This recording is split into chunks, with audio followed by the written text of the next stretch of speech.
ಕುಂಭರಾಶಿಯವರ ಜೀವನದಲ್ಲಿ ಏನಾದರೂ ಒಂದು ಬದಲಾವಣೆ ಆಗಬೇಕು ಅಂತಂದರೆ ಈ ವಿಡಿಯೋ ಕೊನೆ ತನಕ ನೋಡಿ, ನಿಮಗೆ ಅರ್ಥ ಆಗುವಂಥದ್ದು. ಕುಂಭರಾಶಿಯವರು ಏನೆಲ್ಲ ಕೆಲಸ ಮಾಡಿದರೆ ಒಂದು ಜೀವನದಲ್ಲಿ ಬದಲಾವಣೆ ಆಗ್ತದೆ, ಯಶಸ್ಸು ಗಳಿಸ್ತೀರಾ, ಮತ್ತು ಕುಂಭರಾಶಿಯವರ ಕೆಲವೊಂದಿಷ್ಟು ಗುಣಲಕ್ಷಣಗಳು ಯಾವ ರೀತಿ ಇರುತ್ತೆ ಅಂದ್ಕೊಂಡು ನಾನು ಈ ವಿಡಿಯೋದಲ್ಲಿ ಒಂದೊಂದಾಗಿ ಹೇಳ್ತೇನೆ. ಕೊನೆ ತನಕ ನೋಡಿ, ನಿಮಗೆ ಅರ್ಥ ಆಗುವಂಥದ್ದು.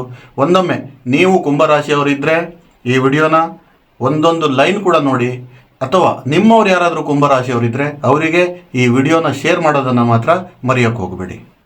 ಪ್ರಥಮವಾಗಿ ಕುಂಭರಾಶಿಯವರಿಗೆ ಸಾಡೆ ಸಾತಿ ಇರುವಂಥದ್ದು. ಹಾಗಾಗಿ ತುಂಬ ಜನರಿಗೆ ಲಾಸ್ ಆಗಿದೆ, ಕಷ್ಟ ಇದೆ, ನಷ್ಟ ಇದೆ, ಸರಿಯಾದ ಕೆಲಸ ಇಲ್ಲ, ದಾಂಪತ್ಯದಲ್ಲಿ ಸುಖ ಇಲ್ಲ, ಅಥವಾ ಒಂದು ಕಾರ್ಯಕ್ಷೇತ್ರದಲ್ಲಿ ನೆಮ್ಮದಿ ಹೇಳುವಂಥದ್ದಿಲ್ಲ. ಹಾಗಾದರೆ ಇದಕ್ಕೆಲ್ಲ ಕಾರಣ ಸಾಡೆ ಸಾತಿನ ಅಂದ್ಕೊಂಡು ನೀವು ಕೇಳಬಹುದು. ನಾನು ಸ್ವಲ್ಪ ನೇರವಾಗಿ ಮಾತಾಡ್ತೇನೆ. ಒಂದು ಸೆಕೆಂಡು ನನ್ನ ಮಾತಿನಿಂದ ನಿಮಗೆ ಬೇಜಾರಾಗಬಹುದು ಅಥವಾ ಖುಷಿ ಕೊಡಬಹುದು. ಆದರೆ ಮುಂದೆ ಎಲ್ಲೋ ಒಂದು ಕಡೆಗೆ ನಿಮ್ಮ ಜೀವನ ಉದ್ಧಾರ ಆಗ್ತದೆ ಅಂತಂದರೆ ಒಂದು ಕ್ಷಣ ಅಥವಾ ಒಂದು 2 ನಿಮಿಷ ನಾನು ನಿಮ್ಮ ಹತ್ರ ಕೆಟ್ಟವನಾಗಲಿಕ್ಕೆ ನನಗೇನು ಬೇಸರ ಹೇಳುವಂಥದ್ದಿಲ್ಲ. ಹಾಗಾದರೆ ಪ್ರತಿಯೊಂದಕ್ಕೂ ಕಾರಣ ಸಾಡೆ ಸಾತಿನ ಅಂತ ನೀವು ಕೇಳಬಹುದು. ನನ್ನ ಪ್ರಕಾರ ಪ್ರತಿಯೊಂದಕ್ಕೂ ಕಾರಣ ಸಾಡೆ ಸಾತಿ ಅಲ್ಲ. ಸಾಡೆ ಸಾತಿ ಇದೇ ಹೇಳುವಂಥ ಒಂದು ಭ್ರಮೆ ನಿಮ್ಮಲ್ಲಿ ಕೂತ್ಕೊಂಡಿರೋದ್ರಿಂದ ಕೆಲವೊಂದಿಷ್ಟು ಕೆಲಸ ಕಾರ್ಯಗಳು ಮಾಡಲಿಕ್ಕೆ ನಿಮ್ಮ ಮೈಂಡ್ ನಿಮಗೆ ಬಿಡ್ತಾ ಇಲ್ಲ. ಎಲ್ಲೋ ಒಂದು ಕಡೆಗೆ ಸಾಡೆ ಸಾತಿ ಎಂಬ ಭಯ ನಿಮ್ಮೊಳಗಡೆ ಕೂತ್ಕೊಂಡಿರುವಂಥದ್ದು ಕೆಲವೊಂದು ನಷ್ಟಕ್ಕೆ ಕಾರಣ ಆಗಿದೆ, ಕೆಲವೊಂದು ಕಷ್ಟಕ್ಕೆ ಕಾರಣ ಆಗಿದೆ. ಸಾಡೆ ಸಾತಿಯಲ್ಲಿ ಕಷ್ಟಪಟ್ಟು ಕೆಲಸ ಮಾಡಿದವರಿಗೆ ಶನಿ ಪರಮಾತ್ಮ ನೀನು ಮಾಡಬೇಡ ಅಂತ ಹೇಳೋದಿಲ್ಲ, ಅದರಲ್ಲಿ ಒಂದು ಏಳಿಗೆನೇ ತೋರಿಸ್ತಾ ಹೋಗ್ತಾನೆ. ಆದರೂ ಕೂಡ ನಿಮಗೆ ಕೆಲವೊಬ್ಬರಿಗೆ ಎಷ್ಟೇ ಕಷ್ಟಪಟ್ಟರೂ ಕೂಡ ನಿಮಗೆ ಕೆಲಸ ಆಗ್ತಾ ಇಲ್ಲ ಅಂತಂದರೆ ಎಲ್ಲೋ ಒಂದು ಕಡೆಗೆ ನಿಮ್ಮ ಪೂರ್ವ ಜನ್ಮದ ಪುಣ್ಯದ ಒಂದು ಕಾರಣವೂ ಕೂಡ ಇರುತ್ತದೆ. ಅದೇ ರೀತಿಯಾಗಿ ಸಾಡೆ ಸಾತಿ ಅಂದ ಕೂಡಲೇ ಒಂದು ಏನು ನಮ್ಮಲ್ಲಿ ಹುಟ್ಕೊಳ್ಳುವಂಥ ಒಂದು ಭಯ ಏನಿದೆ, ಆ ಮೈಂಡ್ಸೆಟ್ ಏನಿದೆ, ಆ ಸೈಕಾಲಜಿಕಲ್ ಎಫೆಕ್ಟ್ ಏನಿದೆ, ಅದು ತುಂಬ ಜನರಿಗೆ ಕೆಲಸ ಮಾಡಲಿಕ್ಕೆ ಒಂದು ಭಯ ಆಗುವಂಥದ್ದು, ಬೇರೆ ಕಡೆಗೆ ಇಂಟರ್ವ್ಯೂ ಕೊಡಲಿಕ್ಕೆ ಒಂದು ಭಯ ಆಗುವಂಥದ್ದು, ಬೇರೆಯವ್ರ ಜೊತೆಗೆ ಮಾತಾಡಿದರೆ ಎಲ್ಲರೂ ತಪ್ಪಾಗುತ್ತೆ ಅನ್ನೋ ಹೇಳುವಂಥ ಒಂದು ಹಿಂಜರಿಕೆ, ಈ ಥರದ್ದೆಲ್ಲ ಒಂದು ಸೈಕಾಲಜಿಕಲ್ ಥಾಟ್ ನಿಮ್ಮ ಮೈಂಡಲ್ಲಿ ಕೂತ್ಕೊಂಡಿರುವಂಥದ್ದಾಗಿದೆ. ದೂರದ ಪ್ರಯಾಣ ಮಾಡಬೇಕು, ಅಲ್ಲಿ ನಿಮಗೆ ಸ್ವಲ್ಪ ಭಾಷೆಯ ತೊಂದರೆ ಇರ್ತದೆ, ಭಾಷೆಯ ಸಮಸ್ಯೆ ಇದ್ದಾಗಲೂ ಕೂಡ ನಿಮಗೆ ಎಲ್ಲೋ ಒಂದು ಕಡೆಗೆ ಅಂಜಿಕೆ ಹೇಳುವಂಥದ್ದು ಹುಟ್ಟುತ್ತದೆ. ಇನ್ನೊಂದು ವಿಶೇಷವಾಗಿ ತಾನು ಏನಾದರೂ ಒಂದು ಕೆಲಸ ಮಾಡಿದರೆ ಸೋಲ್ತೀನೇನೋ ಹೇಳುವಂಥದ್ದು, ಆ ಭಯನೂ ಕೂಡ ನಿಮ್ಮ ತಲೆ ಒಳಗಡೆ ಕೂತ್ಕೊಂಡಿರುವಂಥದ್ದು. ಯಾಕಂತಂದರೆ ಒಂದು ಸ್ವಾಭಿಮಾನ ಅಂತಂದರೆ ಕುಂಭರಾಶಿಯವರು ತುಂಬ ಜಾಣರು, ಪ್ರತಿಯೊಂದು ಕೆಲಸ ಗೊತ್ತಿರುವಂಥ ವ್ಯಕ್ತಿಗಳು, ಮತ್ತು ನೀವು ತುಂಬ ರಿಸರ್ಚ್ ಮೈಂಡೆಡ್ ಆಗಿರ್ತೀರ. ಪ್ರತಿಯೊಂದು ವ್ಯಕ್ತಿಗೂ ಕೂಡ ಅಳೆದು ತೂಗಿ ಅವರ ಸ್ನೇಹವನ್ನು ಮಾಡಿಕೊಳ್ಳುವಂಥವ್ರು, ಪ್ರತಿಯೊಂದು ಕೆಲಸನೂ ಕೂಡ ಅದರ ಬುಡ ತಲೆ ಎಲ್ಲ ನೋಡಿಕೊಂಡು ನೀವು ಕೆಲಸ ಮಾಡುವಂಥವ್ರು. ಹಾಗಾಗಿ ಇವಾಗಲೂ ಕೂಡ ಕೆಲವೊಂದಿಷ್ಟು ತೊಂದರೆಗಳು ಇದರಿಂದನೇ ನಿಮಗೆ ಬರ್ತಾ ಇದೆ. ಯಾವುದೇ ಒಂದು ಕೆಲಸಕ್ಕೆ ಹೋಗೋಕ್ಕಿಂತ ಮೊದಲೇ ನನಗೆ ಸಾಡೆ ಸಾತಿ ಇದೆಯಲ್ಲ ಏನಾಗುತ್ತೋ ಹೇಳುವಂಥದ್ದು ಒಂದು ನೆಗೆಟಿವ್ ಒಪಿನಿಯನ್ ನಿಮ್ಮ ಹತ್ರ ಬಂದಿರಬಹುದು. ಅಥವಾ ನಾನು ಆ ಕೆಲಸಕ್ಕೆ ಹೋದರೆ ಎಲ್ಲಾದರೂ ಬಂದುಬಿಟ್ಟು ನನ್ನ ಇಂಟರ್ವ್ಯೂನಲ್ಲಿ ನಾನು ಫೇಲ್ ಆಗ್ತೀನಿ ಅನ್ನೋ ಹೇಳುವಂಥ ಒಂದು ಹಿಂಜರಿಕೆ. ಅದು ಬಿಟ್ಟು ನಾನು ಬೇರೆ ಊರಿಗೆ ಕೆಲಸಕ್ಕೆ ಹೋದರೆ ಅಲ್ಲಿ ಭಾಷೆಯ ತೊಂದರೆ ಇರ್ತದೆ, ಒಂದು ಸ್ವಲ್ಪ ದಿನದಲ್ಲಿ ನನ್ನ ಕೆಲಸ ಹೋಗ್ಬೋದೇನೋ ಹೇಳುವಂಥ ಒಂದು ನೆಗೆಟಿವ್ ಥಾಟ್ಗಳು. ಈ ರೀತಿಯಾದಂಥ ಕೆಲವೊಂದಿಷ್ಟು ನೆಗೆಟಿವ್ ಥಾಟ್ಗಳು ಈ ಸಾಡೆ ಸಾತಿಯಿಂದ ನಿಮಗೆ ಕೂತ್ಕೊಂಡಿದೆ. ಬಿಟ್ಟರೆ ಸಾಡೆ ಸಾತಿಯಿಂದನೇ ಈ ತೊಂದರೆ ಆಗ್ತದೆ ಹೇಳುವಂಥದ್ದು ಶುದ್ಧ ಸುಳ್ಳಾಗ್ತದೆ. ಹೌದು, ಸಾಡೆ ಸಾತಿ ನಿಮಗೆ ತೊಂದರೆ ಮಾಡಬಹುದು, 100ರಲ್ಲಿ ಒಂದು 30ರಷ್ಟು ನಿಮಗೆ ತೊಂದರೆಗಳು ಮಾಡ್ತದೆ. ಈ ಮಾತು ನಾನು ಯಾಕೆ ಹೇಳ್ತಾ ಇದ್ದೇನೆ ಕೇಳಿದರೆ, ಶನಿ ಮೀನರಾಶಿಯಲ್ಲಿರುವಂಥದ್ದು ಅದು ನಿಮಗೆ 2ನೇ ಮನೆ, ಒಪ್ಕೊಂಡೆ ನಾನು. ಶನಿ ನಿಮಗೆ 2ನೇ ಮನೆ ಆಗಿರೋದ್ರಿಂದ ಸಾಡೆ ಸಾತಿ ನಡೀತಾನೇ ಇದೆ. ಹಾಗಾದರೆ ತೊಂದರೆ ಏನಪ್ಪ ಅಂದ್ಕೊಂಡು ಕೇಳಿದರೆ, ಸಾಡೆ ಸಾತಿ ಇದ್ದಾಗ ಕೆಲವೊಬ್ಬರಿಗೆ ಮೊದಲನೇ ಚರಣದಲ್ಲೇ ಸಾಡೆ ಸಾತಿ ತೋರಿಸುವಂಥದ್ದು ಆಗ್ತದೆ, ಕೆಲವೊಬ್ಬರಿಗೆ 2ನೇ ಚರಣದಲ್ಲಿ, ಕೆಲವೊಬ್ಬರಿಗೆ 3ನೇ ಚರಣದಲ್ಲಿ ಸಾಡೆ ಸಾತಿಯ ಎಫೆಕ್ಟ್ ಹೇಳುವಂಥದ್ದು ಗೊತ್ತಾಗ್ತದೆ. ಹಾಗಾದರೆ ಕೆಲವೊಬ್ಬರು ನನ್ನ ಹತ್ರ ಪ್ರಶ್ನೆ ಮಾಡಿದ್ದು ಇದೆ, 7.5 ವರ್ಷದಿಂದ ನಾನು ಹಿಂಸೆ ಅನುಭವಿಸ್ತಾ ಇದ್ದೇನೆ, ತೊಂದರೆಗಳು ಅನುಭವಿಸ್ತಾ ಇದ್ದೇನೆ ಅಂದ್ಕೊಂಡು. ಈ ತೊಂದರೆಗಳು, ತಾಪತ್ರಯಗಳು ವ್ಯಕ್ತಿಗತವಾಗಿ ಒಂದು ವ್ಯಕ್ತಿಯ ಜೀವನದಲ್ಲಿ ಸರ್ವೇ ಸಾಮಾನ್ಯ. ಈ ಸಾಡೆ ಸಾತಿ ಬಂದಿರೋದ್ರಿಂದ ಅದು ದೊಡ್ಡದಾಗಿ ನನ್ನ ಜೀವನದಲ್ಲಿ ಆಗ್ತಾ ಇದೆ ಅಥವಾ ಕಷ್ಟ ಬರ್ತಾ ಇದೆ ಅಂದ್ಕೊಂಡು ಹೇಳೋದಿದ್ರೆ ಅದೆಲ್ಲೋ ತಪ್ಪಾಗ್ತದೆ. ಯಾಕೆ ಗೊತ್ತಾ, 7.5 ವರ್ಷ ಸಾಡೆ ಸಾತಿಯಲ್ಲಿ ನಿಮಗೆ ಬರುವಂಥ ತೊಂದರೆಗಳು ಒಂದೇ ಪೇಸಲ್ಲಿ ಮಾತ್ರ ಬರ್ತದೆ. ಅದು ನಿಮಗೆ 1ರಲ್ಲೂ ಬರ್ಬೋದು, 2ನೇ ಪೇಸಲ್ಲಿ ಬರ್ಬೋದು, 3ನೇ ಚರಣದಲ್ಲೂ ಕೂಡ ಬರ್ಬೋದು. ಹಾಗಾದರೆ ಬರೀ 2.5 ವರ್ಷ ಮಾತ್ರ ಕಷ್ಟ ಇರ್ತದೆ. ಎಲ್ಲ ಒಂದು ಕಡೆಗೆ ಮಿಕ್ಕಿದ್ದು ಒಂದು 5 ವರ್ಷ ಏನಿದೆ ಒಂದು ಸ್ವಲ್ಪ ಸ್ಲೋ ಇರ್ತದೆ, ನಿಧಾನ ಇರ್ಬೋದು. ಆದರೆ ನಿಮ್ಮ ಶ್ರಮ ಅದಕ್ಕೆ ಸರಿ ಸಮಾನವಾಗಿ ಆಗಿದ್ದೇ ಹೌದಾದರೆ ಸಾಡೆ ಸಾತಿ ಯಾವುದೇ ರೀತಿಯಾದಂಥ ಒಂದು ಎಫೆಕ್ಟ್ ಮಾಡೋದಿಲ್ಲ. ಈ 5 ವರ್ಷವೂ ಕೂಡ ನೀವು ಸರಿಯಾಗಿ ಸರಿಸಮಾನವಾಗಿ ತೂಗಳಿಸ್ಕೊಂಡು ಹೋಗ್ಬೋದು. ಎಲ್ಲೋ ಒಂದು ಕಡೆಗೆ ಒಂದು ಚರಣದಲ್ಲಿ ತೊಂದರೆ ಅಂತ ಅಂದೆ ನಾನು. ಆ ಒಂದು ಚರಣದಲ್ಲಿ ನಿಮಗೆ ತೊಂದರೆ ಆಗ್ಬೋದು. ಎಲ್ಲಿ ತೊಂದರೆ ಆಗ್ತದೆ, ಒಂದು ಹಣಕಾಸಿನಲ್ಲಿ ಸ್ವಲ್ಪ ಏರುಪೇರು ಜಾಸ್ತಿ ಆಗ್ತದೆ, ಒಂದು ಮಾನಸಿಕವಾಗಿ ನಿಮಗೆ ನೆಮ್ಮದಿ ಹೇಳುವಂಥದ್ದು ಇರೋದಿಲ್ಲ. ನೀವು ಮಾಡಿರುವಂಥ ಕೆಲಸದಲ್ಲಿ ನಿಮಗೆ ಸಮಾಧಾನ ಹೇಳುವಂಥದ್ದು ಕೊಡೋದಿಲ್ಲ. ಒಂದು ದಾಂಪತ್ಯದಲ್ಲಿ ಒಂದು ಸ್ವಲ್ಪ ಕಿರಿಕಿರಿ ಉಂಟಾಗ್ಬೋದು. ಅದು ಬಂದ್ಬಿಟ್ಟು ನಿಮಗೆ ಲಿಮಿಟ್ ಮೀರಿ ಆ ರೀತಿ ತೊಂದರೆ ಆಗೋದಿಲ್ಲ. ಎಲ್ಲೋ ಒಂದು ಕಡೆಗೆ ನೀವೇ ಅರ್ಥ ತಿಳ್ಕೊಳ್ಳಿ, ಅದು ನಿಮಗೆ ಗೊತ್ತಾಗುವಂಥದ್ದು. ನಾನು ಹೇಳುವಂಥದ್ದು ಏನೂ ಇಲ್ಲ. ಈ ಸಾಡೆ ಸಾತಿ ಇದ್ದಾಗ ಯಾವುದೋ ಒಂದು ಚರಣದಲ್ಲಿ ಇಂಥ ತೊಂದರೆಗಳು ಬರ್ತದೆ ಅಂದ್ಕೊಂಡು ನಿಮಗೆ ಮೊದಲೇ ಗೊತ್ತಿದ್ದಾಗ ನೀವು ಅದಕ್ಕೆ ಒಂದು ಪ್ರಿಕಾಷನ್ ತಗೋಬೋದಲ್ವಾ? ಪ್ರಿಕಾಷನ್ ಯಾವ ರೀತಿ ತಗೋಬೇಕು ಅಂದ್ಕೊಂಡು ಕೇಳಿದರೆ, ಒಂದು ಹಣಕಾಸಿನ ವಿಚಾರಕ್ಕೆ ಬರ್ತೇನೆ. ಸಾಡೆ ಸಾತಿಯಲ್ಲಿ ನನ್ನ ಕೆಲಸದಲ್ಲಿ ಏನೋ ಏರುಪೇರು ಆಗ್ಬೋದು ಹೇಳುವಂಥ ವಾತಾವರಣಗಳು ನೀವು ಕೆಲಸ ಮಾಡುತ್ತಿರುವಂತಹ ಒಂದು ಕಾರ್ಯಕ್ಷೇತ್ರದಲ್ಲಿ ಗೊತ್ತಾಗ್ತದೆ. ಅಥವಾ ನೀವು ಮಾಡ್ತಿರುವಂಥ ಒಂದು ಬಿಸ್ನೆಸ್ಸಲ್ಲೂ ಕೂಡ ನಿಮಗೆ ಗೊತ್ತಾಗುವಂಥದ್ದು. ಒಂದು ಸ್ವಲ್ಪ ಸ್ಲೋ ಡೌನ್ ಇದೆ, ನಾನು ಸ್ವಲ್ಪ ಮ್ಯಾನೇಜ್ ಮಾಡಬೇಕು, ಮೇಕಪ್ ಮಾಡಬೇಕು ಹೇಳ್ಕೊಂಡು ನಿಮಗೆ ಗೊತ್ತಾಗ್ತದೆ. ಆ ಸಂದರ್ಭದಲ್ಲಿ ಈ ಹಣಕಾಸಿನ ವಿಚಾರ ಬಂದಾಗ ನಿಮ್ಮ ಖರ್ಚು ಕಮ್ಮಿ ಮಾಡಿ ಒಂದು ಸ್ವಲ್ಪ ಸೇವಿಂಗ್ಸ್ ಜಾಸ್ತಿ ಮಾಡ್ಕೋಬೇಕು. ಮುಂದಿನ ದಿನಗಳಲ್ಲಿ ನಿಮ್ಗೆ ಇದರ ಹಣಕಾಸಿನ ಒಂದು ತೊಂದರೆ ಬರ್ತದೆ ಅಂದ್ಕೊಂಡು ಗೊತ್ತಿದ್ದಾಗ ಈ ಹಣ ಉಪಯೋಗ ಆಗ್ತದೆ. ಇನ್ನೊಂದು, ನಿಮ್ಮ ಕುಟುಂಬದ ವಿಚಾರಕ್ಕೆ ಬರ್ತೇನೆ. ಕುಟುಂಬದಲ್ಲಿ ಏನಾದರೂ ಒಂದು ತೊಂದರೆ ಆಗ್ಬೋದು ಸಾಡೆ ಸಾತಿಯಲ್ಲಿ ಹೇಳುವಂಥ ಒಂದು ಮುನ್ಸೂಚನೆ ನಿಮಗೆ ಕೆಲವೊಂದಿಷ್ಟು ವಿಡಿಯೋಗಳು ಕೊಟ್ಟಿದೆ. ಹಾಗಾದರೆ ನಿಮ್ಮ ಮಾತು ಸ್ವಲ್ಪ ನೋಡ್ಕೊಂಡು ಮಾತಾಡಬೇಕಾಗ್ತದೆ. ಕುಟುಂಬದವರ ಜೊತೆ ಆಗಿರ್ಬೋದು, ಸ್ನೇಹಿತರ ವಲಯದಲ್ಲಾಗಿರ್ಬೋದು, ನಿಮ್ಮ ಸಹಪಾಠಿಗಳ ಜೊತೆಯಲ್ಲಿ ಇರ್ಬೋದು, ನಿಮ್ಮ ಶಿಕ್ಷಕರ ಜೊತೆಯಲ್ಲಿ ಇರ್ಬೋದು, ಅಥವಾ ನಿಮ್ಮ ಸಂಗಾತಿಯ ಜೊತೆಗೂ ಕೂಡ ನೀವು ಸ್ವಲ್ಪ ತಿಳಿದು ಮಾತಾಡುವಂಥದ್ದು ಇಲ್ಲಿ ನಿಮಗೆ ಅತಿ ಸೂಕ್ತವಾಗಿರುವಂಥದ್ದಾಗ್ತದೆ. ಕಾರ್ಯಕ್ಷೇತ್ರ ಅಂತಂದರೆ ನಿಮ್ಮ ಉದ್ಯೋಗ ಅಂದ್ಕೊಂಡಂತೆ, ಉದ್ಯೋಗನೂ ಕೂಡ ಸಾಡೆ ಸಾತಿಯಲ್ಲಿ ಡೌನು ಅಂದ್ಕೊಂಡು ಹೇಳ್ತಾ ಇದ್ದೀರಿ ನೀವು, ಒಪ್ಕೊಳ್ತೀನಿ ನಾನು. ಸಾಡೆ ಸಾತಿಯಲ್ಲಿ ನಿಮಗೆ ಉದ್ಯೋಗ ಡೌನ್ ಅಂದ್ಕೊಂಡ್ಬಿಟ್ಟು ನಿಮಗೆ ಮೊದಲೇ ಗೊತ್ತಿದೆಯಲ್ವಾ ಯಾವ ರೀತಿಯಾಗಿ ನಾನು ನನ್ನ ಬಿಸ್ನೆಸ್ಸನ್ನು ಮುಂದೂಡ್ಕೊಂಡು ಹೋದರೆ ಯಾವ ರೀತಿಯಾದಂಥ ಒಂದು ಯಶಸ್ಸು, ಒಂದು ಏಳಿಗೆ, ಒಂದು ಲಾಭ ಫಲವನ್ನು ತಗೋಬೋದು ಅಂದ್ಕೊಂಡು ಹೇಳುವಂಥದ್ದು ಸಾಡೆ ಸಾತಿ ಇಲ್ದಿದ್ದಾಗ ನಿಮಗೆ ಗೊತ್ತಿತ್ತಲ್ವಾ? ಅದೇ ರೀತಿಯಾದಂತಹ ಪ್ಯಾಟರ್ನಲ್ಲೇ ನೀವು ಹೋಗಿ ಒಂದು ಸ್ವಲ್ಪ ಲಾಸ್ ಆಗ್ತದೆ ಅಂತಂದಾಗ ಒಂದು ಸ್ವಲ್ಪ ಡಿಫ್ರೆಂಟ್ ಪ್ಯಾಟರ್ನಲ್ಲಿ ನೀವು ನಿಮ್ಮ ಬಿಸ್ನೆಸ್ಸನ್ನು ಕಂಟಿನ್ಯೂ ಮಾಡ್ಕೊಂಡು ಹೋದರೆ ಲಾಸ್ ಯಾಕಾಗ್ತದೆ? ಎಲ್ಲೋ ಒಂದು ಕಡೆಗೆ ಶನಿಯಿಂದ ಈ ಥರ ತೊಂದರೆಗಳು ಅಂದ್ಕೊಂಡು ಗೊತ್ತಿದೆ. ಶನಿ ಪರಮಾತ್ಮನ ಒಂದು ದೇವಸ್ಥಾನಕ್ಕೆ ಹೋಗಿ ಪ್ರತಿ ಶನಿವಾರ ಒಂದು ಎಳ್ಳು ಬತ್ತಿಯನ್ನು ಹಚ್ಚಿ ಖಂಡಿತವಾಗಲೂ ಕೂಡ ಶನಿ ದೇವರು ಕೂಡ ಶಾಂತವಾಗುವಂಥವನಾಗ್ತಾನೆ. ಇನ್ನೊಂದು, ಆಯಿತು ನಾನು ಎಲ್ಲ ಬಂದ್ಬಿಟ್ಟು ನಾನು ಕಳ್ಕೊಂಡು ಬಿಟ್ಟಿದ್ದೀನಿ, ನನ್ನ ಹತ್ರ ನಯಾ ಪೈಸೆ ದುಡ್ಡಿಲ್ಲ, ಯಾರೂ ನನಗೆ ಒಂದು ಸಹಾಯಕ್ಕೆ ನಿಲ್ಲೋರಿಲ್ಲ, ಅಥವಾ ನನಗೆ ಯಾರಿಂದನೂ ಕೂಡ ಒಂದು ಸಹಾಯನೂ ಆಗಲಿಲ್ಲ ಅಂದ್ಕೊಂಡು ನೀವು ಹೇಳ್ತಾ ಇದ್ದೀರಲ್ವಾ, ಇದೇ ಪರಿಸ್ಥಿತಿ ನೀವು ಅದನ್ನು ಅಪೇಕ್ಷೆ ಪಡ್ತಾ ಇರುವಂಥದ್ದು ನಿಮ್ಮ ಕುಟುಂಬದವರಿಂದ ಆಗಿರ್ಬೋದು, ನಿಮ್ಮ ಸ್ನೇಹಿತರ ವಲಯದಿಂದ ಆಗಿರ್ಬೋದಲ್ವಾ? ಹಾಗಾದರೆ ನಿಮ್ಮ ಸ್ನೇಹಿತರಿಗೆ ಸಾಡೆ ಸಾತಿ ಇದ್ದಾಗ ಅಥವಾ ನಿಮ್ಮ ಕುಟುಂಬದವರಿಗೆ ಇಂಥದ್ದೇ ಒಂದು ಸಮಸ್ಯೆಗಳು ಬಂದಾಗ ಸಾಡೆ ಸಾತಿ ಇದ್ದಾಗ ನೀವೇನಾದರೂ ಅವರಿಗೆ ಹೋಗ್ಬಿಟ್ಟು ಸಹಾಯ ಮಾಡಿದ್ರಾ? ಆ ರೀತಿಯಾದಂಥ ಸಹಾಯಗಳು ತಾವು ಮಾಡಿದ್ದೇ ಹೌದಾಗಿದ್ದರೆ ಖಂಡಿತವಾಗಲೂ ಕೂಡ ಇವತ್ತು ಒಬ್ಬನಲ್ಲ 2 ಜನ ಬಂದು ನಿಮಗೆ ಬೆಂಬಲಕ್ಕೆ ನಿಂತ್ಕೊಳ್ತಿದ್ರು.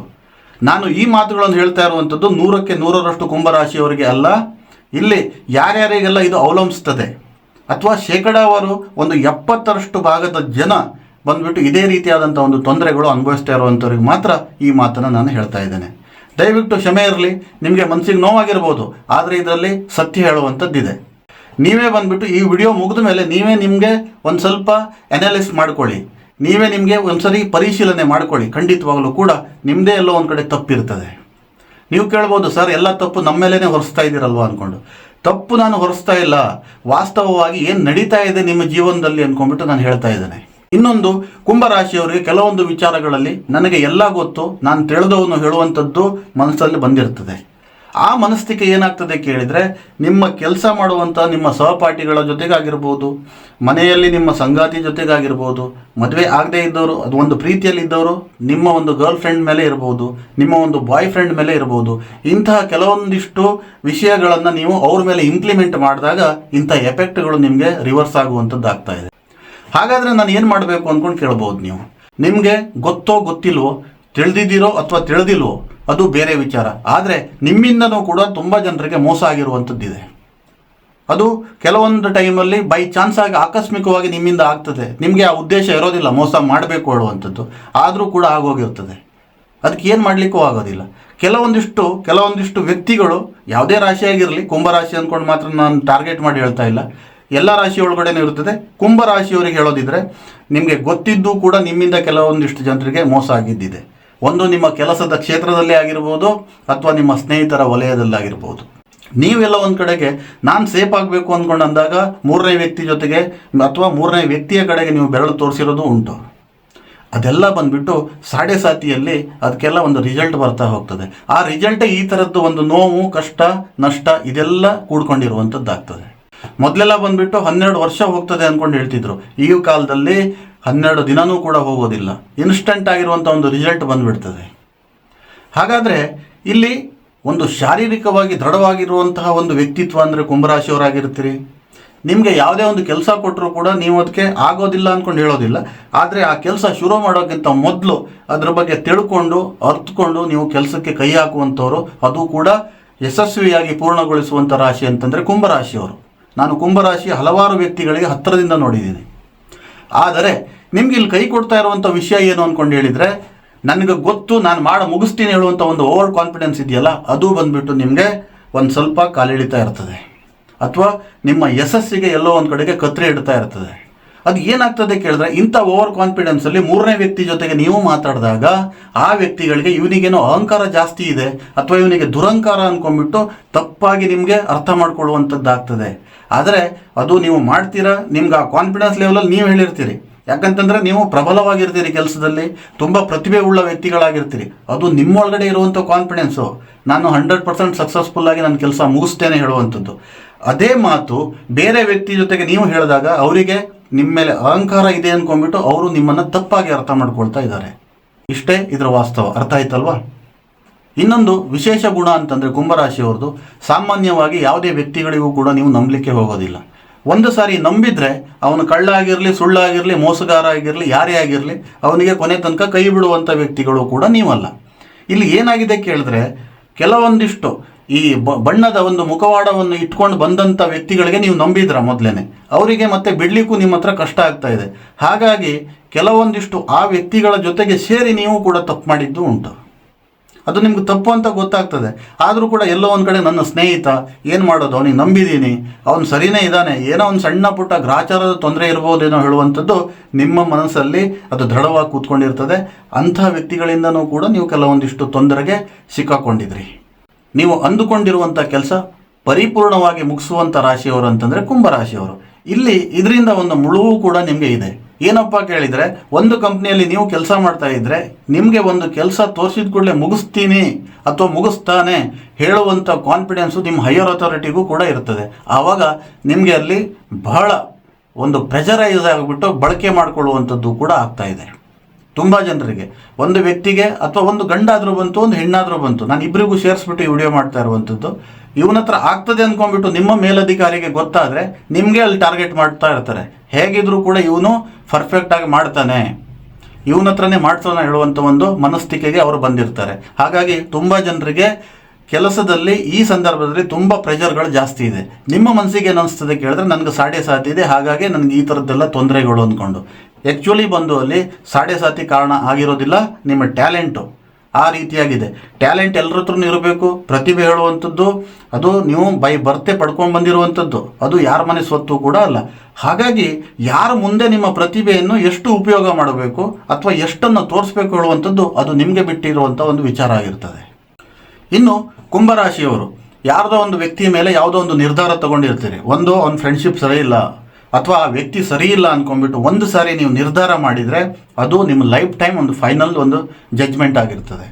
ಅದು ಕೂಡ ಎಲ್ಲೋ ಒಂದು ಕಡೆಗೆ ನೀವು ಯಾವ ವ್ಯಕ್ತಿ ಮೇಲೆ ನೀವು ಜಡ್ಜ್ಮೆಂಟ್ ತೊಗೊಂಡಿದ್ರಿ ಆ ವ್ಯಕ್ತಿಗೆ ಆ ಸಮಯ ಸಂದರ್ಭದಲ್ಲಿ ಏನೋ ಒಂದು ತೊಂದರೆಯಿಂದ ನಿಮ್ಮ ಮುಂದೆ ಅವನು ಮೋಸಗಾರನಾಗಿ ಕಾಣಬಹುದು ಅಥವಾ ಅನ್ಯಾಯ ಮಾಡಿದಂಥ ವ್ಯಕ್ತಿ ಥರ ನಿಮಗೆ ಕಾಣಬಹುದು.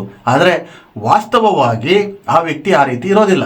ಸಮಯ ಸಂದರ್ಭಗಳು ಅವನಿಗೆ ಆ ರೀತಿ ಮಾಡಿರ್ತದೆ. ಆದರೆ ನೀವು ತಗೊಂಡಿರುವಂಥ ಒಂದು ಶಾಶ್ವತವಾದಂಥ ನಿರ್ಧಾರ ಅವನಿಗೆ ಎಲ್ಲೋ ಒಂದು ಕಡೆ ದೋಷಿಯನ್ನಾಗಿ ಮಾಡ್ತದೆ. ಆ ದೋಷಿತನ ಏನಾಗ್ತದೆ ಕೇಳಿದ್ರೆ, ನಿಮ್ಮ ಜೀವನದಲ್ಲಿ ಅವನಿಂದ ಆಗಬೇಕಾಗಿರುವಂಥ ಕೆಲವೊಂದಿಷ್ಟು ಸಹಾಯಗಳಾಗಿರ್ಬೋದು, ಬೆಂಬಲ ಆಗಿರಬಹುದು, ಅದನ್ನು ನೀವು ಕಳ್ಕೊಳ್ತಾ ಇರ್ತೀರಿ. ಕುಂಭರಾಶಿಯ ಪೋಷಕರ ವಿಚಾರಕ್ಕೆ ಬಂದರೆ, ನಿಮ್ಗೆ ಯಾರಿಗೆಲ್ಲ ಮಕ್ಕಳಿರ್ತಾರೆ, ಒಂದು ಗಂಡಾಗಿರ್ಬೋದು, ಹೆಣ್ಣಾಗಿರ್ಬೋದು, 1 ಅಥವಾ 2, 3 ಈ ರೀತಿ ಮಕ್ಕಳನ್ನು ಪಡ್ಕೊಂಡಿದ್ದವರು, ನಿಮಗೆ ಯಾವತ್ತಿದ್ರೂ ಕೂಡ ನಿಮ್ಮ ಪ್ರಥಮ ಪುತ್ರ ಅಥವಾ ಪ್ರಥಮ ಪುತ್ರಿಯಿಂದ ಒಂದು ಸ್ವಲ್ಪ ಟೆನ್ಷನ್ ಇದ್ದೇ ಇರ್ತದೆ. ಅದು ಅವರ ಒಂದು ವಿದ್ಯಾಭ್ಯಾಸದಲ್ಲಿ ಆಗಿರ್ಬೋದು, ಅಥವಾ ಅವರ ಕೆಲವೊಂದಿಷ್ಟು ಬೇಡಿಕೆ ಮೇಲೆ ಇರಬಹುದು, ಅಥವಾ ಯಾವುದಾದ್ರೂ ಒಂದು ಸಣ್ಣ ಪುಟ್ಟ ವಿಚಾರದಲ್ಲಾದರೂ ಕೂಡ ನಿಮ್ಮ ಪ್ರಥಮ ಪುತ್ರ ಅಥವಾ ಪ್ರಥಮ ಪುತ್ರಿಯಿಂದ ಒಂದು ಸ್ವಲ್ಪ ನಿಮಗೆ ಪ್ರೆಷರ್ ಜಾಸ್ತಿ ಇರ್ತದೆ ನಿಮ್ಮ ಲೈಫಲ್ಲಿ. ಹಾಗಾಗಿ ಒಂದು ಸ್ವಲ್ಪ ಅದನ್ನು ಬ್ಯಾಲೆನ್ಸ್ ಮಾಡ್ಕೊಂಡು ಹೋಗೋದು ಬಹಳ ಒಳ್ಳೆಯದು. ಇನ್ನು ಕುಂಭರಾಶಿಯ ಮಕ್ಕಳ ವಿದ್ಯಾಭ್ಯಾಸಕ್ಕೆ ಬಂದರೆ, ಕುಂಭರಾಶಿಯ ವ್ಯಕ್ತಿಗಳಲ್ಲಿ ಏನಾಗ್ತದೆ ಕೇಳಿದ್ರೆ, ಒಂದು ಅವರು ಹುಟ್ಟುತ್ತಾನೆ ಬರ್ತೇ ಬಂದ್ಬಿಟ್ಟು ಒಂದು ತಂತ್ರಜ್ಞಾನ, ಒಂದು ರಿಸರ್ಚ್ ಫೀಲ್ಡ್ ಹತ್ರ ಅವ್ರದ್ದು ಗಮನಿಸುವಿಕೆ ಬಹಳ ಇರ್ತದೆ. ಅವರಿಗೆ ಆ ವಿಚಾರದಲ್ಲಿ ತುಂಬ ಇಂಟ್ರೆಸ್ಟ್ ಇರುವಂಥದ್ದು ಇರ್ತದೆ. ಈ ನಾರ್ಮಲ್ ಆಗಿ ಹೇಳಬೇಕು ಅಂತಂದರೆ ಒಂದು ಡಿಪ್ಲೊಮಾ ಮಾಡುವಂಥದ್ದು, ITI ಮಾಡುವಂಥದ್ದು, ಆಟೋಮೊಬೈಲ್ ಇಂಜಿನಿಯರಿಂಗ್ ಮಾಡುವಂಥದ್ದು, ಇನ್ನೊಂದು ರಿಸರ್ಚ್ ಫೀಲ್ಡಲ್ಲಿ ಕೆಲಸ ಮಾಡಲಿಕ್ಕೆ ರಿಸರ್ಚ್ ಸೈಂಟಿಸ್ಟ್ಗಳಾಗುವಂಥದ್ದು, ಈ ರೀತಿಯಾದಂಥ ಇಂಟ್ರೆಸ್ಟ್ಗಳು ಕುಂಭರಾಶಿಯ ಮಕ್ಕಳಲ್ಲಿ ಬಹಳ ನಾವು ಕಾಣಲಿಕ್ಕೆ ಸಿಗ್ತದೆ. ಇನ್ನೊಂದು ವಿಶೇಷವಾಗಿ ಕೆಲವೊಂದಿಷ್ಟು ದೊಡ್ಡ ದೊಡ್ಡ ಈ ವಿಜ್ಞಾನ ವಿಭಾಗದಲ್ಲಿ ಕೆಲಸ ಮಾಡ್ತಿರುವಂಥ ಅತ್ಯಧಿಕ ಸಂಖ್ಯೆ ನೋಡಿದರೆ ಅಲ್ಲಿ ಕುಂಭರಾಶಿಯವರೇ ಜಾಸ್ತಿ ಇರುವಂಥದ್ದಾಗ್ತದೆ. ಹಾಗಾಗಿ ಇಲ್ಲಿ ನಿಮಗೆ ಶುಕ್ರ ಮತ್ತು ಶನಿ ಪೂರಕವಾದಂಥ ಗ್ರಹ, ಬೆಂಬಲ ಕೊಡುವಂಥ ಗ್ರಹ ಆಗಿರ್ತದೆ. ಅದರಲ್ಲೂ ಕೂಡ ಕುಜ ಬಂದ್ಬಿಟ್ಟು ಪಾಪ ಗ್ರಹ ಆಗಿರ್ತದೆ ನಿಮಗೆ. ಹಾಗಾಗಿ ಈ ಶುಕ್ರ ಹೇಳುವಂಥದ್ದು ನಿಮಗೆ ಒಂದು ಶಿಸ್ತು, ಒಂದು ಲಕ್ಸುರಿ ಲೈಫು, ಇದನ್ನು ಲೀಡ್ ಮಾಡ್ತಾ ಹೋಗ್ತಾನೆ. ಶನಿ ಹೇಳುವಂಥದ್ದು ನಿಮಗೆ ಒಂದು ನಿಮ್ಮ ರಾಷ್ಟ್ರಾಧಿಪತಿ ಆಗಿರ್ತಾರೆ. ಇನ್ನೊಂದು ಬಂದುಬಿಟ್ಟು ನಿಮ್ಮ ಕೆಲಸದ ವಿಚಾರದಲ್ಲಿ ಬಂದರೆ ಒಂದು ಸ್ಟೇಬಲ್ ಆಗಿರುವಂಥ ಒಂದು ಕೆಲಸ ಇರ್ತದೆ, ಆದರೆ ಒಂದು ಸ್ವಲ್ಪ ನಿಧಾನನೇ ಇರ್ತದೆ. ಹಾಗಾಗಿ ಒಂದು ಸ್ಟೆಬಿಲಿಟಿ ಇರ್ತದೆ, ಒಂದು ಲಕ್ಸುರಿಯಸ್ ಲೈಫು ಕೂಡ ನೀವು ಲೀಡ್ ಮಾಡ್ತೀರಾ. ಅದು ಕೂಡ 35ನೇ ವರ್ಷದ ನಂತರನೇ ನಿಮ್ಮ ಲೈಫಲ್ಲಿ ಒಂದು ಸ್ಟೆಬಿಲಿಟಿ ಬರುವಂಥದ್ದು ಮತ್ತು ಒಂದು ಲಕ್ಸುರಿಯಸ್ ಲೈಫನ್ನು ಲೀಡ್ ಮಾಡುವಂಥದ್ದು, ಆ ಥರದ ಒಂದು ಲೈಫ್ ಸ್ಟೈಲ್ಗೆ ನೀವು ಬದಲಾವಣೆ ಆಗುವಂಥದ್ದೆಲ್ಲ 35 ವರ್ಷದ ನಂತರನೇ ಕುಂಭರಾಶಿಯವರಿಗೆ ಸಿಗುವಂಥದ್ದು. ಕೆಲವೊಬ್ರು ಹೇಳ್ಬೋದು ನನ್ನ ಹತ್ರ, ಈಗ ನನಗೆ 40 ಆಗಿದೆ, ಏನೂ ಆಗಲಿಲ್ವಲ್ಲ ಅಂದ್ಕೊಂಡು. ಆ ಥರದ್ದು ಏನಾದರೂ ನಿಮಗೆ ತೊಂದರೆ ಇದ್ದಲ್ಲಿ, ನಿಮ್ಮ ಪ್ರಯತ್ನ ಇದ್ದು ಇನ್ನೂ ಏಳ್ಗೆ ಇಲ್ಲ ಅಂತಂದರೆ ಖಂಡಿತವಾಗಲೂ ಕೂಡ ನುರಿತ ಜ್ಯೋತಿಷಿಗಳಿಗೆ ನಿಮ್ಮ ಜನ್ಮ ಜಾತಕ ಹೇಳುವುದನ್ನು ಒಂದು ಸರಿ ತೋರಿಸಿ. ಅದು ಏನಾಗ್ತದೆ ಕೇಳಿದ್ರೆ, ಕೆಲವೊಬ್ಬರು ಹೆಸರಿನ ಬಲದ ಮೇಲೆ ನನ್ನ ರಾಶಿ ಕುಂಭರಾಶಿ ಅಂದ್ಕೊಳ್ತಾರೆ. ಇನ್ನು ಕೆಲವೊಬ್ಬರಿಗೆ ಗ್ರಹಗಳ ಒಂದು ಪ್ಲೇಸ್ಮೆಂಟ್ ಏನಿದೆ ನಿಮ್ಮ ಮೂಲ ಜಾತಕದಲ್ಲಿ, ಅದು ತುಂಬ ಬೇರೆ ಬೇರೆ ರೀತಿಯಾಗಿರುವಂಥ ಒಂದು ಪ್ಲೇಸ್ಮೆಂಟ್ ಇರ್ತದೆ. ಅಲ್ಲಿ ಸ್ವಲ್ಪ ನಷ್ಟನೇ ಜಾಸ್ತಿ ಕಾಣಬಹುದು. ಇದಕ್ಕೆಲ್ಲ ಕೋಟ್ಯಾಂತರ ರೂಪಾಯಿ, ಲಕ್ಷಾಂತರ ರೂಪಾಯಿ ಖರ್ಚು ಮಾಡಬೇಕು ಹೇಳುವಂಥದ್ದು ಏನೂ ಇಲ್ಲ. ಒಂದು ಸಣ್ಣ ಪುಟ್ಟ ಪರಿಹಾರಗಳು ನೀವು ಮಾಡಿಕೊಂಡ್ರೆ ಅದನ್ನು ಸರಿಪಡಿಸ್ಕೋಬಹುದು. ವಿಶೇಷವಾಗಿ ಕುಂಭರಾಶಿಯವರಿಗೆ ಒಂದು ಉದ್ಯೋಗ ಅಂದ್ಕೊಂಡು ಆವಾಗಲೇ ಹೇಳಿದೆ ಉದ್ಯೋಗದ ಬಗ್ಗೆ. ಇನ್ನೊಂದು, ಕುಂಭರಾಶಿಯವರು ಬೇರೆಯವರ ಕೆಳಗಡೆಗೆ ತಾನು ನಿಂತು ಕೆಲಸ ಮಾಡಲಿಕ್ಕೆ ಅಷ್ಟೊಂದಾಗಿ ಇಷ್ಟಪಡುವಂಥ ವ್ಯಕ್ತಿಗಳಾಗಿರೋದಿಲ್ಲ. ಎಲ್ಲೋ ಒಂದು ಕಡೆಗೆ ನಾನೇ ಲೀಡರ್ ಆಗಿರಬೇಕು, ನಾನೇ ಒಂದು ಟೀಮ್ ಲೀಡರ್ ಆಗಬೇಕು, ಅಥವಾ ನಾನೇ ಒಂದು ಕಂಪ್ನಿ ಕಟ್ಟಬೇಕು, ಅಥವಾ ನಾನೇ ಒಂದು ಸಂಸ್ಥೆ ಕಟ್ಟಬೇಕು, 4 ಜನರಿಗೆ ನಾನು ಕೆಲಸ ಕೊಡಬೇಕು ಹೇಳುವಂಥ ಒಂದು ಹಂಬಲದಲ್ಲಿ ಇರುವಂಥ ಒಂದು ಹಂಬಲ್ ಹ್ಯೂಮನ್ ಬೀಯಿಂಗ್ ಆಗಿರುವಂಥವ್ರು. ಇಲ್ಲಿ ಶನಿ ನಿಮ್ಮ ರಾಷ್ಟ್ರಾಧಿಪತಿ ಆಗಿರೋದ್ರಿಂದ, ಒಂದು ಕರ್ಮಕ್ಕೆ ಒಂದು ಅಧಿಪತಿ ಆಗಿರೋದ್ರಿಂದ ಖಂಡಿತವಾಗಲೂ ಕೂಡ ಈ ಸಾಧನೆ ಕೂಡ ನಿಮ್ಮಿಂದ ಆಗೇ ಆಗ್ತದೆ. ಆದರೆ ಇಲ್ಲಿ ಕುಂಭರಾಶಿಯವರಿಗಾಗಿರಲಿ, ಮಕರ ರಾಶಿಯವರಿಗಾಗಿರಲಿ ಕಠಿಣವಾದಂಥ ಪರಿಶ್ರಮದ ಅಗತ್ಯ ಇರ್ತದೆ. ನೀವು ಎಷ್ಟು ಕೆಲಸ ಮಾಡಿದರೂ ಕೂಡ ಅದು ಕಡಿಮೆನೇ ಆಗಿರ್ತದೆ. ಯಾಕಂತಂದರೆ ಒಂದು ಕುಂಭ ಅಂದ್ಕೊಂಡು ಹೇಳ್ತೀವಿ ನಾವು. ಕುಂಭ ಅಂದರೆ ನಮ್ಮ ಲೆಕ್ಕದಲ್ಲಿ ಒಂದು ಬಿಂದಿಗೆ ಅಂದ್ಕೊಂಡು ಅರ್ಥ. ಆ ಬಿಂದಿಗೆ ತುಂಬಿದ ಮೇಲೇ ಉಕ್ಕೋದಲ್ವಾ. ನಿಮ್ಮ ಬಿಂದಿಗೆ, ನಿಮ್ಮ ಒಂದು ಜ್ಞಾನ ಹೇಳುವಂಥದ್ದು ಯಾವಾಗ ತುಂಬ್ತದೋ ನಿಮ್ಮ ಒಂದು ಆತ್ಮದಲ್ಲಿ, ಆವಾಗಲೇ ಬಂದುಬಿಟ್ಟು ಇಂತಹ ಕೆಲವೊಂದಿಷ್ಟು ಮೇಲಾಧಿಕಾರಿ ಪಟ್ಟ ಆಗಿರ್ಬೋದು, ಒಂದು ಕಂಪ್ನಿ ಓನರ್ಶಿಪ್ ಆಗಿರ್ಬೋದು, ಒಂದು ದೊಡ್ಡ ಬಿಲ್ಡರ್ ಆಗಿರ್ಬೋದು, ಇಂಥವೆಲ್ಲ ಆಗುವಂಥ ಸಾಧ್ಯತೆಗಳು ಅಂಥ ಸಂದರ್ಭದಲ್ಲೇ ಇರ್ತದೆ. ಅದು ಕೂಡ 35 ವರ್ಷ ದಾಟಿದ ಮೇಲೆ ಇರ್ತದೆ. ಕೆಲವೊಬ್ಬರದ್ದು ಮೂಲ ಜಾತಕದಲ್ಲಿ ಒಂದು ಅನ್ಯ ಗ್ರಹಗಳ ಒಂದು ಪ್ರಭಾವ ತುಂಬ ಚೆನ್ನಾಗಿದ್ರೆ, ಬೆಂಬಲ ತುಂಬ ಚೆನ್ನಾಗಿದ್ರೆ 20 ವರ್ಷದಲ್ಲೂ ಕೂಡ ನೀವು ಸ್ಟಾರ್ ಆಗಿರಬಹುದು, ಅದು ಬೇರೆ ವಿಚಾರ. ಆದರೆ ಇದು ಒಂದು ಶೇಕಡಾವಾರು ಬಂದರೆ ಇದೇ ರೀತಿಯಾದಂಥ ಒಂದು ಲೈಫ್ ಸ್ಟೈಲು ಪ್ರತಿಯೊಬ್ಬ ಕುಂಭರಾಶಿಯಲ್ಲಿ ಇರುವಂಥದ್ದಾಗ್ತದೆ. ಆದರೆ ಈ ಕುಂಭರಾಶಿಯವರು ಅತಿಯಾಗಿ ಇಷ್ಟಪಡುವಂತಹ ವಿಷಯಗಳೇನು ಅಥವಾ ಥಿಂಗ್ಸ್ಗಳೇನು ಅಂದ್ಕೊಂಡು ನೋಡೋದಿದ್ರೆ, ಕುಂಭರಾಶಿಯವರು ನೇಚರ್ ಅಂತಂದರೆ ತುಂಬ ಇಷ್ಟಪಡ್ತಾ ಇರ್ತಾರೆ. ಯಾಕಂತಂದರೆ ಮೊದಲೇ ವಾಯುತತ್ವದ ರಾಶಿಯವರು. ಈ ನೇಚರು, ಈ ಹಳ್ಳ ಕೊಳ್ಳಗಳು ಮತ್ತು ಕೆಲವೊಂದಿಷ್ಟು ಕಲ್ಯಾಣಿಗಳು ಮತ್ತು ಈ ಬೆಟ್ಟ ಟ್ರಕ್ಕಿಂಗ್ ಮಾಡುವಂಥದ್ದಾಗಿರ್ಬೋದು, ಸಮುದ್ರದ ಒಂದು ವ್ಯೂಸ್ ನೋಡೋದಾಗಿರ್ಬೋದು, ಇಂಥವೆಲ್ಲ ತುಂಬ ಇಷ್ಟಪಡುವಂಥವ್ರು. ಅದು ವಿಶೇಷವಾಗಿ ನಿಮ್ಗೆ ಹೇಳಬೇಕು ಅಂತಂದರೆ ಒಂದು ರೆಟ್ರೋ ಸ್ಟೈಲನ್ನು ತುಂಬ ಇಷ್ಟಪಡ್ತಾರೆ. ಹಳ್ಳಿಯ ವಾತಾವರಣ ಇಂಥವೆಲ್ಲ ಕುಂಭರಾಶಿಯವರಿಗೆ ಬಹಳ ಇಷ್ಟ ಆಗಿರುವಂಥದ್ದು. ಮತ್ತು ಹಿರಿಯವರಿಗೆ ಬಹಳ ಬೆಲೆ ಕೊಡುವಂಥವ್ರು, ಅಜ್ಜಿ ತಾತಂದಿರಿಗಾಗಿರಲಿ, ಒಂದು ಕೆಲವೊಂದಿಷ್ಟು ವೃದ್ಧ ದಂಪತಿಗಳಿಗೆ, ಗುರುಗಳಿಗೆ, ಇಂತಹ ವ್ಯಕ್ತಿಗಳಿಗೆ ಬಹಳ ಬೆಲೆ ಕೊಡುವಂಥ ರಾಶಿ ಅಂತಂದರೆ ಕುಂಭರಾಶಿಯವರಾಗಿರ್ತೀರಿ. ಇನ್ನು ಕುಂಭರಾಶಿಯವರ ಒಂದು ಆರೋಗ್ಯದ ವಿಚಾರಕ್ಕೆ ಬಂದರೆ, ಇವರಿಗೆ ಬೇರೆ ಯಾವುದೇ ರೀತಿಯಾದಂಥ ಒಂದು ಆರೋಗ್ಯ ಸಮಸ್ಯೆ ಹೇಳುವಂಥದ್ದು ಇರೋದಿಲ್ಲ. ಯಾಕಂತಂದರೆ ಇವರು ದೃಢಕಾಯಿಗಳಾಗಿರ್ತೀರಿ ಮತ್ತು ತುಂಬ ಸ್ಟ್ರಾಂಗ್ ಪರ್ಸ್ನಾಲಿಟಿ ಇರ್ತದೆ. ಇವ್ರಿಗೆ ತೊಂದರೆ ಆಗೋದು ಎಲ್ಲಿ ಕೇಳಿದರೆ, ಒಂದು ಮೊಳಕಾಲಿಗೆ ಸಂಬಂಧಪಟ್ಟ ತೊಂದರೆಗಳಾಗ್ತದೆ, ಕಾಲಿಗೆ ಸಂಬಂಧಪಟ್ಟ ತೊಂದರೆಗಳಾಗ್ತದೆ, ಎಲ್ಲೋ ಒಂದು ಕಡೆಗೆ ಉದರಕ್ಕೆ ಸಂಬಂಧಪಟ್ಟ ಕೆಲವೊಂದಿಷ್ಟು ತೊಂದರೆಗಳು, ಅಂದರೆ ಗ್ಯಾಸ್ಟ್ರಿಕ್ ಆಗ್ಬೋದು, ಎಲ್ಲೋ ಒಂದು ಅಜೀರ್ಣತೆ ಕಂಡುಕೊಳ್ಬೋದು. ಇಂಥ ಸಣ್ಣ ಪುಟ್ಟ ತೊಂದರೆಗಳು ಇರ್ತದೆ. ಇನ್ನು 7.5 ಇವಾಗ ನಡೀತಾ ಇರುವಂಥದ್ದು ಕೊನೆಯ ಚರಣ, ಅದು ಎಲ್ರಿಗೂ ಗೊತ್ತಿರುವಂಥದ್ದು. ಆದರೂ ಕೂಡ 7.5 ನಾನು ಬರ್ಬಾದೇ ಆಗಿದ್ದೀನಿ ಅಂದ್ಕೊಂಡು ಹೇಳುವಂಥವ್ರು ತುಂಬ ಜನ ಇದ್ದಾರೆ. ನಾನು ಈಗಲೂ ಕೂಡ ನಿಮ್ಗೆ ಒತ್ತಿ ಹೇಳುವಂಥದ್ದು ಏನು ಕೇಳಿದ್ರೆ, ನಿಮ್ಮ ರಾಶ್ಯಾಧಿಪತಿ ಶನಿ ಮಹಾತ್ಮ. ಯಾಕಂತಂದರೆ ಶನಿ ನಿಮಗೆ ರಾಶ್ಯಾಧಿಪತಿ ಆಗಿರೋದ್ರಿಂದ ತನ್ನ ಮನೆಗೆ ತಾನು ಯಾವತ್ತೂ ಕೆಡಕನ್ನು ಯಾರೂ ಬಯಸೋದಿಲ್ಲ. ಹಾಗಾಗಿ ಜೋರಾಗಿ ಬೀಳುವಂಥ ಏಟು ನಿಮಗೆ ಒಂದು ಸ್ವಲ್ಪ ನಿಧಾನವಾಗಿ ಬೀಳ್ಬೋದು. ಏಟು ಬಿದ್ದೇ ಬೀಳುತ್ತೆ, ಅದ್ರ ಬಗ್ಗೆ ಬೇರೆ ಮಾತಿಲ್ಲ. ಆದರೆ ಒಂದು ಸ್ವಲ್ಪ ನಿಧಾನವಾಗಿ ಬೀಳ್ತದೆ. ಅದನ್ನು ಸ್ವಲ್ಪ ತಡ್ಕೊಂಡು ನೀವು ನಿಮ್ಮ ಒಂದು ಗುರಿಯತ್ತ ಬೆನ್ನೆತ್ತಿದ್ರೆ ಖಂಡಿತವಾಗಲೂ ಕೂಡ ಅದ್ಭುತವಾದಂಥ ಯಶಸ್ಸು ಕುಂಭರಾಶಿಯವರು ನೋಡ್ತೀರಾ. ಇಲ್ಲ ಸರ್, ನೀವೇನು ಹೇಳಿದ್ರು ಕೂಡ ನಾನು ಅದಕ್ಕೆಲ್ಲ ಒಪ್ಕೊಳ್ಳೋದಿಲ್ಲ ಅಂತಂದವರು ನನ್ನ ಮಾತಿನ ಮೇಲೆ ಒಂದು 2 ತಿಂಗಳನ್ನ 3 ತಿಂಗಳನ್ನು ಪ್ರಯತ್ನ ಮಾಡಿ ನೋಡಿ. ಫಲ ಬರಲಿಲ್ಲ ಅಂತಂದರೆ ಆಮೇಲೆ ಹೇಳಿ ನೀವು. ಇನ್ನು ಕುಂಭರಾಶಿಯ ಒಂದು ಬುದ್ಧಿವಂತಿಕೆ, ಒಂದು ಅದೃಷ್ಟ, ಈ ವಿಚಾರದಲ್ಲಿ ಬಂದರೆ ಕೆಲವೊಂದು ಸಾರಿ ನಿಮ್ಮ ಅತಿಯಾದಂಥ ಬುದ್ಧಿವಂತಿಕೆಯೇ ನಿಮಗೆ ಎಲ್ಲೋ ಒಂದು ಕಡೆಗೆ ಮೋಸದತ್ತ ತಗೊಂಡು ಹೋಗ್ತದೆ. ಅದು ಯಾವ ರೀತಿ ಇರ್ಬೋದು ಕೇಳಿದ್ರೆ, ಕೆಲವೊಂದಿಷ್ಟು ಸಮಯದಲ್ಲಿ ನಿಮ್ಮ ಬುದ್ಧಿವಂತಿಕೆಯಿಂದ ನಿಮ್ಮ ಫ್ರೆಂಡ್ಸ್ ಜೊತೆ ಮಿಂಗಲ್ ಆಗಿರುವಂಥದ್ದಾಗಿರ್ಬೋದು, ಅವ್ರ ಜೊತೆ ಒಂದು ಇವೆಂಟಿಗೆ ಹೋಗುವಂಥದ್ದಾಗಿರ್ಬೋದು, ಕೆಲವೊಂದು ವಿಚಾರದಲ್ಲಿ ನನಗೆಲ್ಲ ಗೊತ್ತು ಅಂದ್ಕೊಂಡು ನೀವು ಹೇಳುವಂಥದ್ದು ಇರ್ತದೆ. ಈಗ ಏನಾಗ್ತದೆ ಕೇಳಿದರೆ, ಕೆಲವೊಂದು ವಿಚಾರದಲ್ಲಿ ನಾವು ನಮ್ಮ ಸ್ನೇಹಿತರ ವಲಯದಲ್ಲಾಗಿರ್ಬೋದು, ನಮ್ಮ ಕಲೀಗ್ಸ್ ಜೊತೆಗಿರ್ಬೋದು, ನನಗೆಲ್ಲ ಗೊತ್ತು, ನಾನೆಲ್ಲ ನೋಡಿದ್ದೀನಿ, ನಾನೆಲ್ಲ ತಿಳಿದಿದ್ದೀನಿ ಅಂತಂದಾಗ ಒಂದು ಹಣಕಾಸಿನ ವಿಚಾರವಾಗಿಯೂ ಕೂಡ ನಿಮ್ಮ ಸ್ನೇಹಿತರಾಗಿರ್ಬೋದು, ನಿಮ್ಮ ಅಕ್ಕಪಕ್ಕದ ವ್ಯಕ್ತಿಗಳಾಗಿರ್ಬೋದು, ಇವನ ಹತ್ರ ದುಡ್ಡಿದೆ ಹೇಳುವಂಥ ಒಂದು ಜಡ್ಜ್ಮೆಂಟಿಗೆ ಬಂದಿರ್ತಾರೆ ಅವರು.